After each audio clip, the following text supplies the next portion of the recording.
Hey everybody, I hope everybody's having a great week.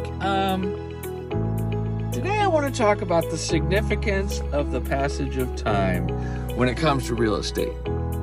The significance of the passage of time has a lot relative to getting a deal done or deals falling apart or getting from the start of a contract or a listing to a closing or a development. So we're going to talk about that today. When you think about the significance of the passage of time when it comes to commercial real estate, think about how time can affect a transaction. It can take too long. It can be too rushed. You cannot have the time to get something done. There's all kinds of ways. And so the first thing is it taking too long. Why does everything take so long? So when you consider the significance of passage of time and it taking too long, here's what I'm saying. You get a transaction or you get a deal, someone wants to chase it. Well, they don't really chase it, they sit on it. And so over that amount of time that they're taking too much time to make an offer or put it under contract, there's a lot of other opportunity for other people to do the same thing. And so moving quickly and staying on course is most important when it comes to the significance of the passage of time. When considering the significance of a passage of time in commercial real estate, it can be too quick. Many sellers have an unreasonable timeline in their head to get a deal done.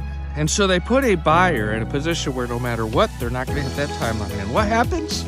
They got to come back begging for more, or the seller's put in a position where they have to renegotiate and keep negotiating. So being conscious of a timeline that is not too quick is important to not kill a deal, because the buyer eventually may lose interest and the seller may just be waiting for that second deal to come through. Also, I've had this orange, red Marsh top on for the last 2 days. And I might wear it through the week and I don't care. It's so nice and comfortable. Gotta get one. Okay, as we are working our way through the significance of passing of time, there's a couple things that are going to have to be in play and being taken into consideration. Zoning, going through the process of a municipality to get the use variance and allowance can be very long and tedious, a year. Financing, going through the process of getting underwriting and good financing in place can be very tedious. I mean, we're talking 90 days, 6 months sometimes.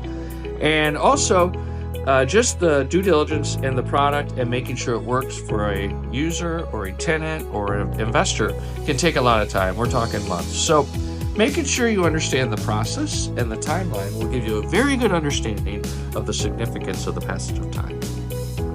So, when you are considering the significance of the passage of time in commercial real estate, there's a weighing of it taking too long and it being way too quick.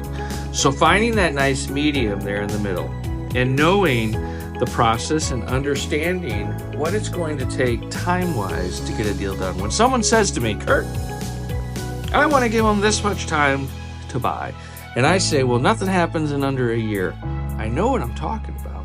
And so many times we put our expectation way too high. And so finding that nice balance is important to not only keep a transaction moving, but also making sure that the time is not what kills the transaction, as long as everyone's working hard. So hopefully that helps. And I hope that as you consider the significance of the passage of time in commercial real estate, you remember these words. So have a great day.